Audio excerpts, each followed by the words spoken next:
Hi, I'm Ludovic Nkoth. Hi, my name is Mark Godfrey. I'm a Nice. curator. And very nice to meet you. Very nice meeting you, Mark. I am looking through the works that you'll be showing in Shanghai. I haven't seen them in the person, but it's very nice to have a look at them. And one thing I wanted to ask you about immediately is the group of paintings which are grids. They're called System Blue, System Red, System Green, System Orange, System Yellow. And they're regular grids, and in each square of the grid, there's a small head. Yes. And the background of the grid is a color, but it's not consistent throughout the grid. So in the red one, the color goes from a very deep scarlet to something where a much kind of darker, almost purpley red. Can you say something about how this body of work began? Yes. Actually, the system pieces began around 2018-19. I wasn't quite sure yet what I was trying to portray with them, but they were based on a barbershop posters. Whenever you walk in these spaces, you're greeted by these posters that introduce you to whatever hairstyle you wanted to have. But for me, that was also a way for me to be introduced to the African-American way of living in the South, because whenever I moved there, I wasn't part of the community yet, so it was an introduction space for me. And then also a lot of my friends out in South Carolina were getting arrested for the smallest misdemeanor crimes. So a lot of times when we spoke about each other, we would look at mug shots that were releasing a daily newspaper, like, hey, this person got arrested for blah blah blah blah blah. So I tried to merge those two worlds in 2019, because you have the barbershop that existed as a safe haven, but then you have these mug shots that are about these kids being incarcerated and not allowed to live in this space, this country. So I was trying to find a soft and a nice space where they can both exist. And then I let go of that work after 2019. I made only 2 pieces of those works. And then in 2021, this year actually, I started revisiting the idea, and I started thinking, okay, what does the grid mean presently? And I thought about the grid as, in our everyday life, we use the grid as a navigational system. The grid tells you where you are at a specific moment of time and space. So I started thinking, as an artist and myself, I've moved a few spaces, I've lived in different environments. What signals my presence in a particular space, and how do I add on to the work that I've already made? So I started revisiting the grids using myself this time, rather than, these barbershop photos or my friends.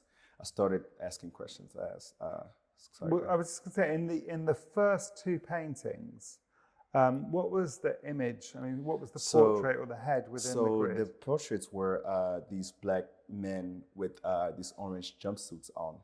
So they were playing around with the idea of different haircuts and different portrait styles, but also what signified the mass incarceration were the orange jumpsuits that are usually worn in these jails. And in this new series, most of the heads appear from sort of shoulder upwards. Yes. And there's no indication of what they're wearing. Yes. So can you tell us about that shift from the grids, which had clothes and indicated someone who might be incarcerated, to the grids of heads, which are, just the heads, really? I think what I was thinking at that time was that, okay, how do I strip this down? Not minimalizing the portrait, but just making it more about the person rather than the environment or the things that this person might have on them.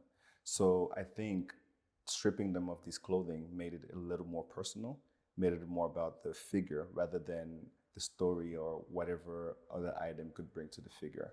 And it just allowed me to tap on a personal level with these figures that I was painting.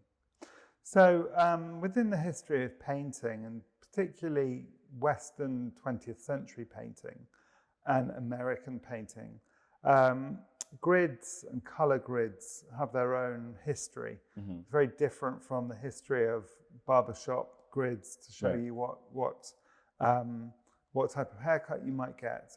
And if we took away the heads, you would have, from your paintings, you'd have a kind of classic abstract painting. Yes.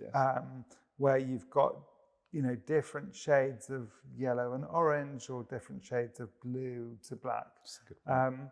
How much were you thinking about that tradition of abstraction and grid painting when you came up with this? It's interesting that you're touching on that. I'm going to come back to the question, but my process actually begins as, this abstract composition of just colors. And then from that, I have to figure out how to introduce the figure to the space. So the reason that I also play with, these different hues of the same color in these grids is just also to bring that abstract and that minimal but yet intricate form to the grid, because the color represent one thing, and then the figure comes and represent another thing. And then I was trying to figure out, how do I make these two things make sense? And I think, like you were saying, if you were to remove these figures from these spaces, they can exist as a complete other painting, which excited me, at the beginning, because even in 2019, when I was making these grids, I wasn't using these different color configurations. Yeah. So now that I'm using them, they almost exist as two paintings or several paintings, because each figure is a different figure in the spaces, and each color is a different color. Yeah. I mean, I think one of the things I find interesting about them is that it's difficult to know exactly how to read them, and they don't kind of immediately generate a single reading. If they did, they would be one-liners, but I think you have to wrestle with this history of abstraction and formalism and color. Yes. And there are very specific colors. And also, you haven't made 30, you've made 6, I think, at the moment. Not yet. Okay. Yes. But you're showing a handful. So there's that, but then there's, of course, the idea of the system and the mugshot, and what it means to sort of confront the system as an African American or as a black person, how the system is set up in ways that disadvantage you, that's racist and so on. And also, I think there's the mugshot, but there's so many other ways in which people are categorized and classified, and that comes across in grids as well. So I think these paintings somehow deal with that history of classification, mugshots, as well as with abstraction. Yes, I agree. And I was just wanted to touch on the fact that you said these paintings, you have to wrestle with them even while you experience them. So it also takes back to the idea of, as a person of color in the United States, you have to wrestle with the thought of the space you occupy at any moment, Again, coming from the grid, which is supposed to signify exactly where you are. But then you have these paintings about grids that don't just directly allow you to read them. You almost have to figure out what these grids are saying or where to position these grids. So I think with that, you touched a great point where the grids are touching on so many different levels of just, the art history, but also on the human condition, and also with the titles and what they symbolize, the system that, a lot of people of color and just everyone in the United States wrestle with on a daily basis, I feel like. I mean, in a way, there are many musicians, artists, filmmakers who are somehow making an expression of something that's against the system in a very obvious way, or a portrayal of how the system works. It's difficult to know exactly, what these paintings do with the system, if they are representations of how a system works, or if they're protests against the system. And in a way, I think they're very mysterious, because they don't let you read them easily. I'm so happy to hear that. Yes. And the title itself is very condensed. You just call them system and then the color. Yeah. How did you come up with that conciseness? After wrestling also with just the titles for so long, I wanted to, I think of titles to work as titles to stories, or first sentences to a story. It just gives you an idea of what the story might be, but it doesn't give you the full picture, So thinking of the title system, we have everything is a system, when you think about it on a mechanical level or just on a visual level, everything we do is based on a certain system. So I thought, okay, if I introduce these systems that are supposed to be paintings, it's now up to the viewer and whatever space they occupy to figure out what the system is about. If you're living in the UK, whatever system you're challenging or wrestling with on the daily, that's what the paintings become about. If you're in the United States, that system that is overpowering the people is what the paintings are about. So the paintings, similar to myself, are a way to travel, because they could mean different things in different settings, which is what I think the title does well. Yeah. I mean, I want to now go to another painting that's in the show, but sticking with the idea of titles, and that's Invisible Man. Yes. When you use the title Invisible Man, you can't help but think about Ralph Ellison's book and possibly the ways other artists have also dealt with that title. Can you tell me about that painting, and then we'll come on to Ellison and also other artists? Yes. That painting itself, it's about a certain space and a certain moment in life. Well, a juxtaposition of space and time. So the space is supposed to represent a tree place behind the house I grew up in South Carolina. But then this space wasn't a space that, as a Black kid in South Carolina, I was allowed to visit or to inhabit in a way. I had a lot of friends that went there and played with, dirt bikes and all that, but it wasn't ever a space where myself and my 3 younger brothers ever went to, Because it was just dangerous in the South. Dangerous. Yeah, okay. You could not just be in the woods at any time of the day. But your friends who were playing there were white? Yes, right. yes. So thinking of that, I now thought, okay, as an adult now, how do I reclaim this space, and how do I, in a way, make it my own? And then in the painting, as I started the painting, because the painting started as a very bright painting, and I was thinking about this space as a space that I could make my own, and in a beautiful, joyful way. But then as I continued to paint the space, it started getting a little dark. The story and the history that my body remembered from the space started coming forward in the piece, I think. And then part of me just wanted to vanish, because also the space wasn't welcoming, but I felt like for me to be in that space, I have to be almost invisible to the world and just to the surroundings to be safe in this space. So in the painting, whenever, it's quite a large painting, so you can only see the figure in the piece as you get closer to the painting. So whenever you step away from the piece, the man vanishes as well. I understand. So you're thinking back to a childhood experience, the space that you felt you couldn't go to because it was dangerous. Your friends played there, and how to sort of reclaim that space imaginatively after the fact, years later, by placing an image that's sort of connected to you in the painting. It's a very powerful painting because of also how, I guess, light and color modulate the surface. Just touches of red or turquoise or green or blue that are the light within the painting. And when you use the title Invisible Man, you're dealing with this history of a very famous African-American novel. Tell us about that. And also, well, I'll come to the next question in a minute. Sorry.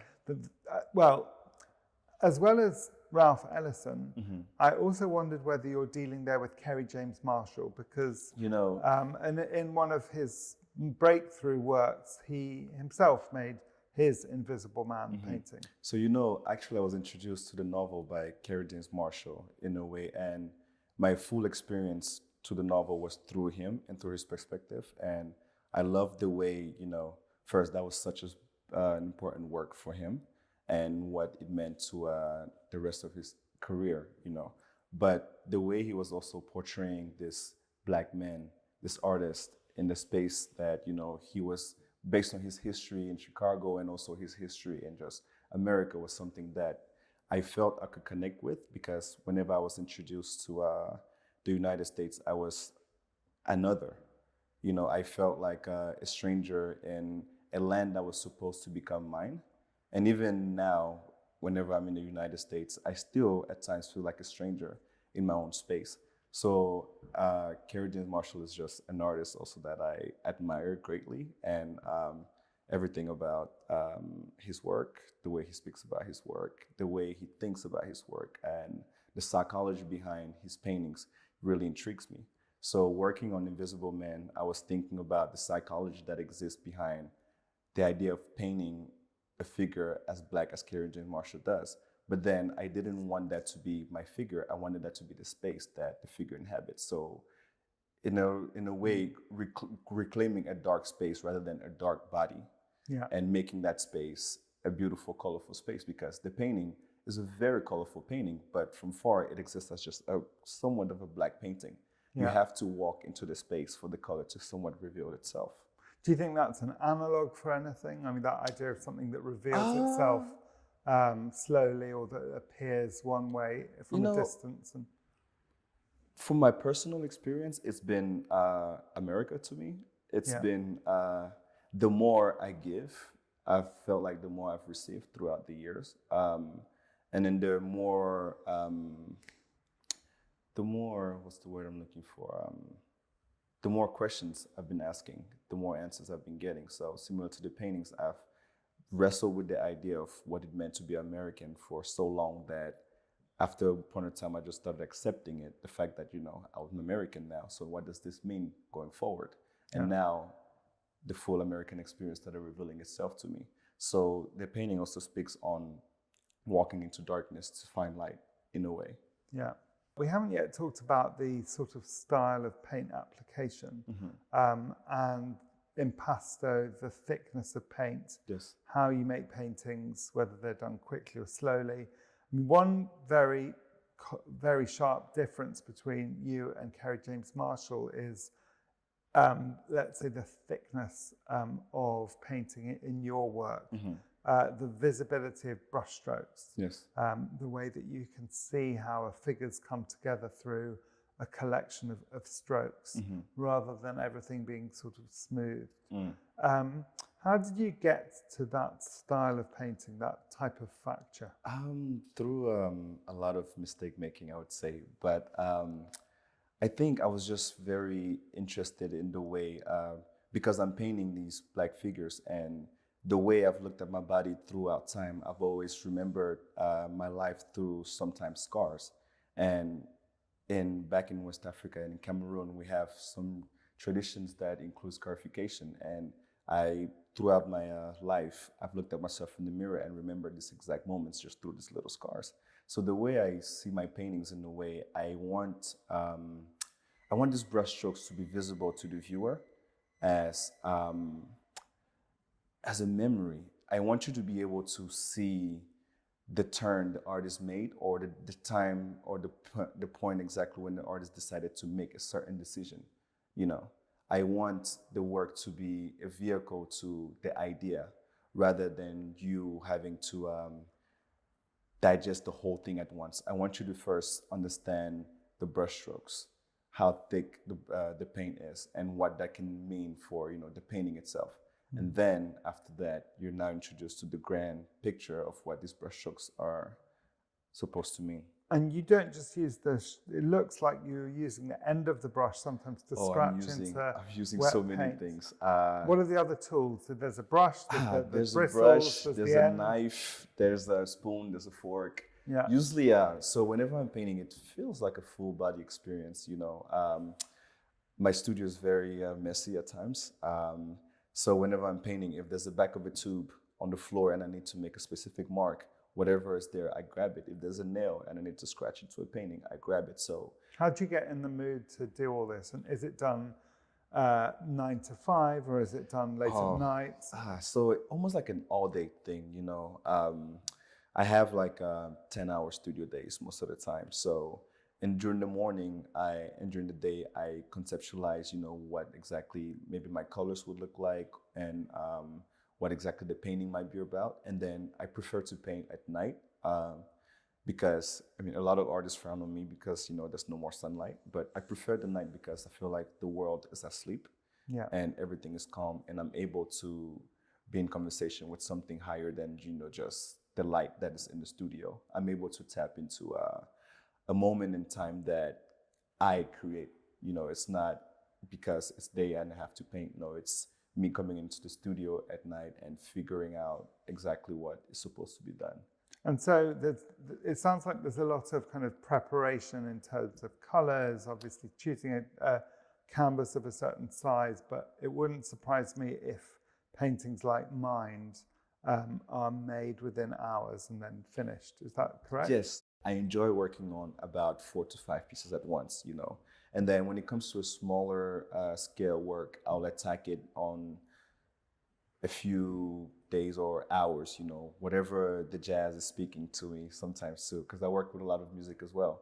What kind of music do you listen to? Oh man, I listen to a lot of jazz, a lot of classical music, a lot of hip hop, a lot of really, really old Afro beats. I'm more interested in the moment and the instinct that allows me to just make a mark, step away from it, come back, make the next mark, step away from it. Yeah. Tell me about the painting Jane, because that's also in the show, and it feels slightly different from some of the others. Well, maybe not. I mean, there are people in forests, but she's dressed and sitting down with a kind of book or writing. Where does that come from?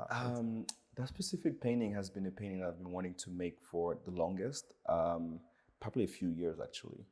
And it's based on a friend of mine that I actually met in New York. And every time we'll be together, she'll just be feeding me knowledge. And whether it'll be in great conversation or a book, anytime she comes to my studio, she has a bag full of books for me.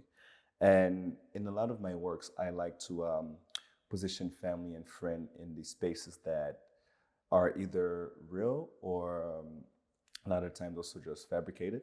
So with Jane, I wanted her to be in this peaceful but also gloomy space that could evoke a sense of nostalgia, but also she's very at peace and calm, which is what I think a lot of the show is about. But also you can feel that she's about to either say something or do something.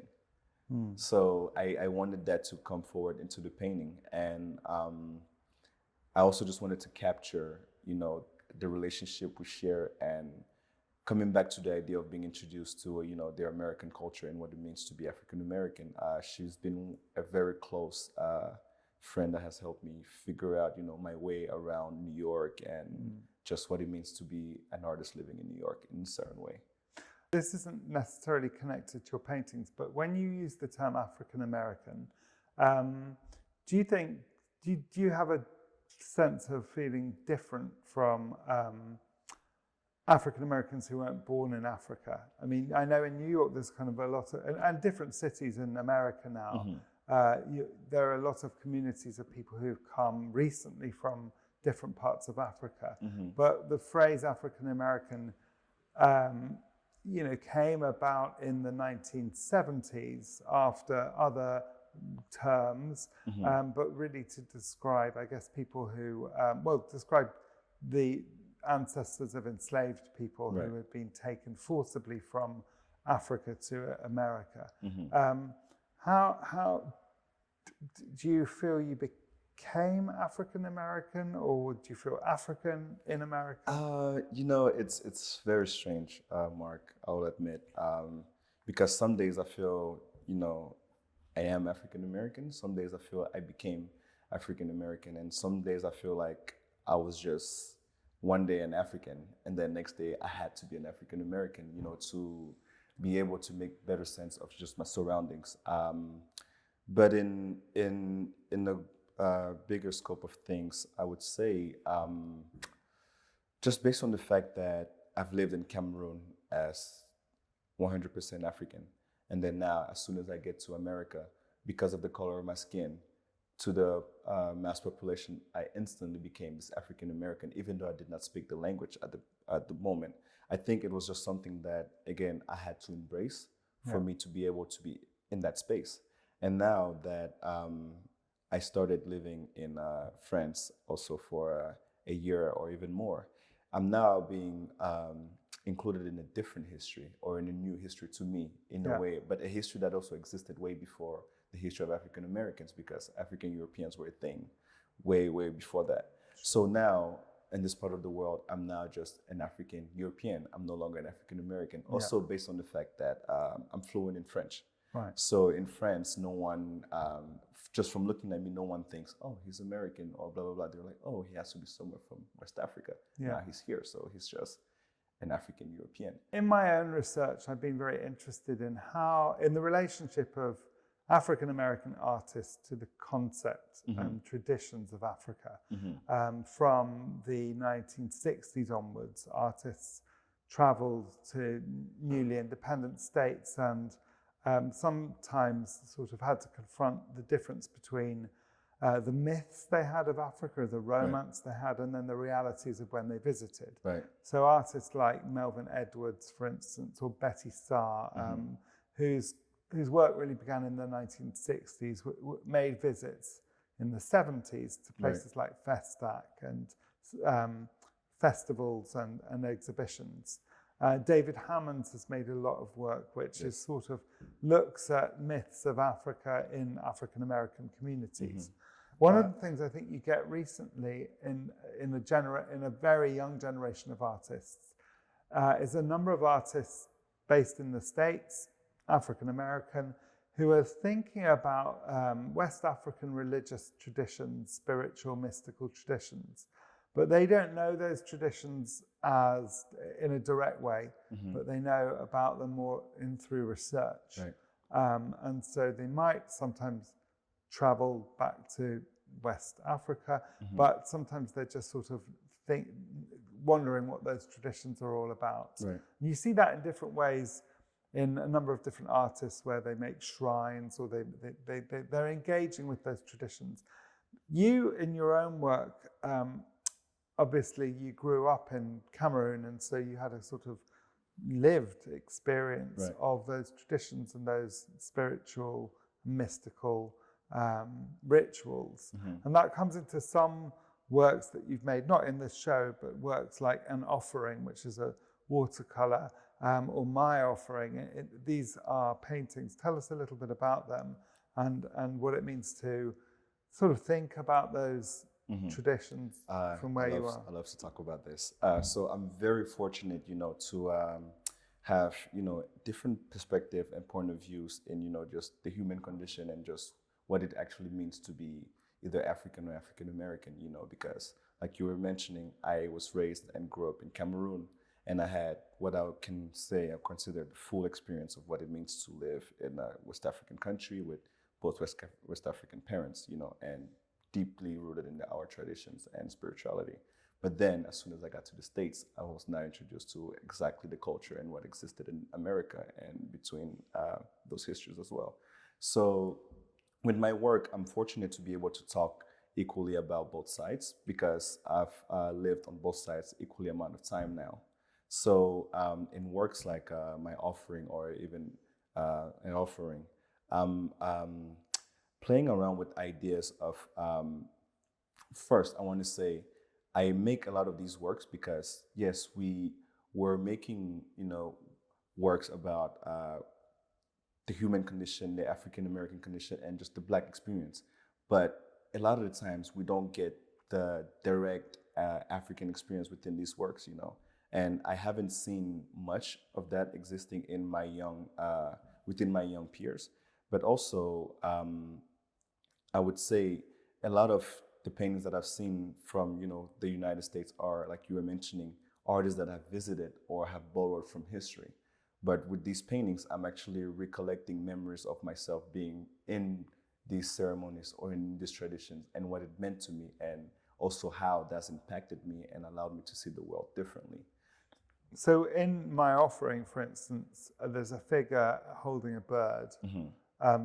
Is that a sort of moment of sacrifice, a ritual? Yes, so it speaks on directly on sacrifice. So it's a ritual where the village chief and the shamans will get together with some of the leaders around the village, and they'll sacrifice an animal. The simplest animal will be the chicken because it's easier to find and smaller, and it's just the animal that we just use the most commonly. So what would happen is they'll sacrifice the animal and use the blood to either cleanse the body and not donate, but offer the blood of the animal to the spirits. and then we ask for the spirit to bless us with, more wisdom, more protection, and also just clarity with our lives. And because in the big scheme of things, that's what African spirituality is about, is being in touch, with the spirits and with ancestors, and being led by the ancestors rather than just a single artifact. So I think with a lot of these works, I'm tapping on that sense. And then back to the tradition, after this body is being cleansed with the blood of the animal, now, depending on the size of the animal is now being gifted to the village or anyone that partake in the ritual, and is being cooked by, some of the leading women in the village. And then now the flesh is what now the spirits are offering to the people to partake in, now to give them more strength for them to be able to keep following these spiritual ways. Well, it's when you talk about your memories and these traditions, it's a very material memory, and one can think about feathers and blood and sort of the materials connected to those traditions. You work in oil paint primarily. Do you ever also want to broaden out the materials when you're? So I work in acrylic, but it looks very much like oil, because I figured out so many ways to tweak it, because I used to want to work in oil, but it was very forgiving in a way. But I guess, sorry, that was my mistake. You work in acrylic, but sometimes you add other materials to the surface. Yes, I love playing with different materials, and I work a lot with watercolors too, and pencils and crayons and all materials that I could just find around the studio. Yeah.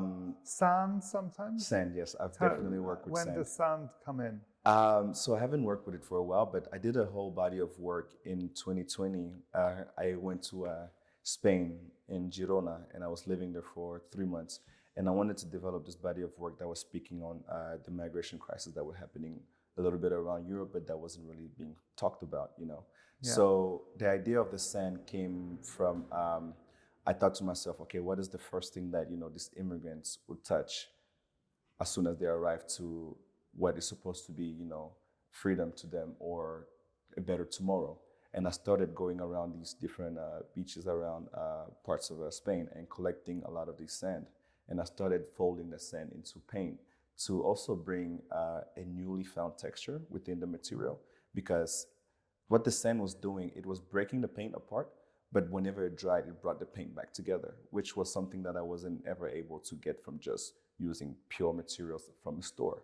Yeah. So I was also just interested with the way that sand would fold history within the material, because usually we use materials to create history. But then now with this sand that has been existing in the specific spaces for so long, being touched by so many individuals, was now being folded into a material. So it became interesting to create with something that already had history, to creating a better history in a way. Yeah. That's really interesting. I'm also interested in the masks that you've made, and what that they can. I wonder whether they connect to very specific masks or cultures in West Africa or other places where there are masks and ceremonies, or whether these are more invented and entirely fictitious type of masks. A lot of them are actually from specific tribes and spaces around West Africa, and then as of lately I started inventing a few. But the idea of the mask came from whenever I moved to the United States, so I spent a long time without going back to Cameroon. I think I spent a total of 11 years in the States before ever visiting Cameroon again. So in my household, we had a very specific mask that I would wake up to every day, and that mask had been in my family for so long. So I started being interested in just what the mask represented for me.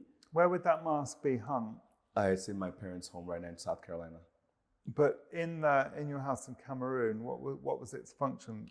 No, I never experienced the mask in Cameroon, so I only was introduced to that mask as soon as I moved here. I see. Yeah. So for me, it was a way of feeling at home without being at home in a way. So I started thinking what that mask represented for me here in the United States, but also its function in a different space, which was Cameroon, because in Cameroon, it's not just an object, it's a functional object. But here in the States, it was just something that I'll wake up and look at. In Cameroon, was it an object that would take be a part of a ritual or Yes, yes. So it would be similar mask like as this one. Yeah. So again, playing on the idea of this object switching roles. These masks will be used in ceremonies such as either weddings or rituals like the one we were just speaking of. And I just started getting interested in how can I create or infuse this mask with a new type of history. Because back in West Africa, these masks were solely made from wood and by specific people.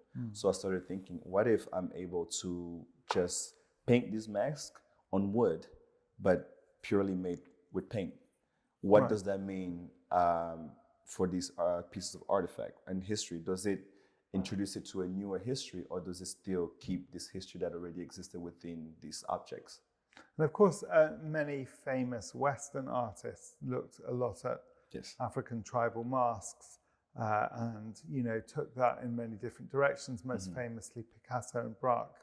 So when you're making your own intervention with West African masks, do you think you're doing something like different or to how they approached it? Different, I would say not solely different, but different to the way they approached it, where for them, they were solely borrowing from, I feel, a space that they weren't really knowledgeable on, or a space that they didn't really know about. They were just interested in what that mask could mean for their practice. Yeah. But for me, I think the thing I'm doing different is I'm somewhat trying to continue this lineage or this history that already existed. But because myself, I'm now living with my history in a new space, I started wondering if these masks could be conceptualized into a new thing. Would they still represent the same thing as they did in Cameroon here in the United States if I made them differently? Now these masks, because also the only way we experienced these masks in the United States was in museums behind glass. So I started thinking, if I make these into paintings now, would they still be in glass, behind the glass, or now would you have better proximity with the painting? Would you be able to experience this mask for actually what it is rather than looking at the mask through a glass? And when you make the masks in your studio, do you treat them just like the other paintings, or do they? Oh, no. There's actually a longer process with these masks. So I would design the mask out, and then I'll make it into a 3D model. Right. And then after the 3D model, I'll send it to a wood maker, and then the wood maker will fabricate a panel with these masks, and then they'll send it back to me. And then from that wood panel, I'll start working on the painting on the mask. How many have you made? A few. At first, when I was still doing my master's, I started making these masks on paper and maybe made 2 on canvas. But I felt like they were not speaking directly to really what I wanted to say or do with them. So I think since I started making them on wood panels, I've only made, I would say less than 10, definitely, because it's such a long process. And I think it's such an important history that exists already within that context that I don't want to just make them as another item that's being made in my studio. I want to be very intentional whenever I make these masks. I want them to mean something rather than just to be a piece for a show or something like that. So I only make them whenever they come to me, in a way. We should probably just end with some questions about this particular show that's happening in Shanghai. Can you just tell me something about where they're made? I know you've moved around quite a lot from New York, now Paris, but you've spent time in other places. Right. Where were these paintings made? So the paintings, they were fully made in New York, but they were conceptualized in different parts that I've lived in. So I started working on some of them in South Carolina because that's the first place that existed whenever I moved to the United States. But the paintings were realized in my studio in Manhattan. Did you feel that you put this together as a show, as a sort of group of works that you wanted to connect with each other? I mean, artists work in different ways when they have shows. Right. Sometimes it's just the latest 10 paintings, and sometimes it's conceived as a suite of works that need to be seen together. So beyond individual paintings, how did you want to put together the show? At first, I was thinking about it the way I usually would approach a show and the way most artists would, which is just, think of a set umbrella and then make things under that umbrella. And I think maybe that's where a lot of the pieces in the forest came from. But then after a while, I just started thinking, okay, I didn't have the same experience living into these spaces. And the title of the show is Stopover, which for me is a signifier of me, like a checkpoint within my life, because I lived in one place and then I moved to one place. Now, I made this show before I moved to New York. Before I moved to Paris. So I was thinking, okay, what's the checkpoint right now? Yeah. What's the signifier of me going to the next level of my life or next stage of my life? So the paintings now started just coming from within rather than thinking about, oh, these will be best for a whole show. Yeah. Yeah. One of the things I really admire in the paintings is light and dark treatments. For instance, the forehead of the character in the painting Adrift is almost like a sunset in a forehead. And quite similarly in Mind, there's a passage in the forehead which is almost like a sky as well. But how you get kind of great moments of light into these forest or dark space paintings like Hot Feet, where between the trees there's this quality of colour and light. What are the things that you're most excited about in this body of work from a formal colour or compositional? I would say it's the way that I'm allowing for this abstract side of my practice to show more, because as I was saying at the beginning, a lot of my works begin as abstract compositions. So a lot of the times I would just be the only one that gets to enjoy this abstract field of colors, because as soon as they're dry, I'll paint over them and only let a small amount of these things to show through. But with this body of work, I wanted to allow and be a little more vulnerable with my way of painting and also way of thinking, because I feel like I respect so many abstract painters and I don't consider myself an abstract artist. So I've always shied away from the idea of even making something that could be thought of as an abstract piece. Who are the ones you most look at? Man, I love someone like Ed Clark. I love the way he just pushed paint around. Jack Whitten. I love the way he actually fabricates paintings, and it's a lot about materiality. So in my works, the reason why these paintings are also so thick, because I want to build a painting rather than just paint. So Jack Whitten talked about making a painting rather than building it, rather than painting a painting.